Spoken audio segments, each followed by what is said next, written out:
దర్శించు దేవునికి మహిమ కలుగునుగాక. ప్రియ స్నేహితులందరికీ దివ్య వాక్యోదయం.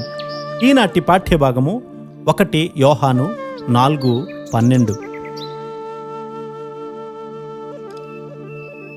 ఏ మానవుడును దేవుని ఎప్పుడునూ చూచి ఉండలేదు.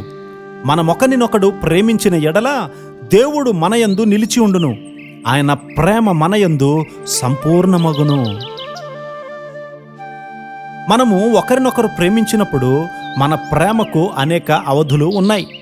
ప్రేమహీనత అనే గోడలు కుటుంబాలలో, వ్యక్తుల మధ్యలో కట్టుచూ ఉన్నట్లు ఒక పాట కూడా ఉంది కదా. ఇదేమీ క్రొత్త కాదు. తరతరాలుగా ఎవరును తీసివేయలేనటువంటి కులము అనే గోడ ఇంకా ఉంటూనే ఉంది. ఒకరినొకరు ప్రేమించుకుంటున్న ఎడల దేవుడు మనయందు నిలిచి ఉంటాడు. ఆయన ప్రేమ మనయందు సంపూర్ణమవుతుంది. అది ఎలా బయలుపడుతుంది? ఒకరినొకరు ప్రేమించడం వల్లే. నేను అందరినీ ప్రేమించగలుగుతున్నానా? క్రైస్తవ ప్రేమ నాలో నుండి పొంగి పొర్లుతూ ఉందా అని మనము ప్రశ్నించుకోవాలి. ఈ మధ్య ఒక యవనస్తుడు నాతో కుష్ఠరోగుల మధ్య సేవాభారాన్ని దేవుడిచ్చాడు అని చెప్పాడు. నాకెంతో సంతోషం కలిగింది.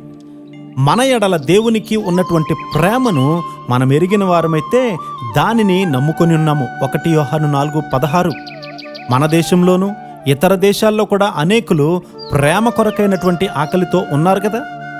వారిని ప్రేమించే వారెవ్వరూ లేరని తలస్తూ ఉన్నారు. అనేకులు ప్రేమ కలిగి ఉండడం ఎరగరు. తమ కుటుంబాలతో కూడా ప్రేమ లేనటువంటి క్రైస్తవుడు నిజమైనటువంటి క్రైస్తవుడు కాదు.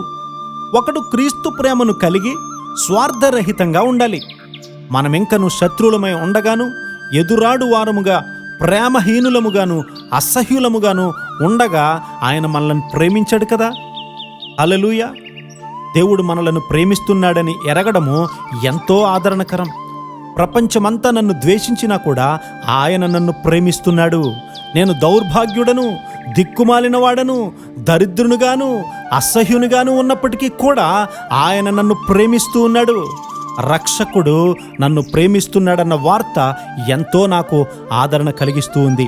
అది అలవాటు ప్రకారమైన నియమ నిబంధనలతో కూడినటువంటి ప్రేమ కానే కాదు. నేను పాపినైనా కూడా ఆయన నన్ను ప్రేమిస్తూ ఉన్నాడు. ఎంత ఆశ్చర్యకరము! నీవు నేను ఆ ప్రేమను చూపించడానికి పిలువబడ్డాము. ప్రేమించడంలో మనం తప్పిపోతే అది ఎంతో భయంకరం. దేవుడు ప్రేమయ్య ఉన్నాడు. ప్రేమయందు నిలిచి ఉండువాడు దేవుని యందు నిలిచి ఉన్నాడు. దేవుడు వాని యందు నిలిచి ఉన్నాడు.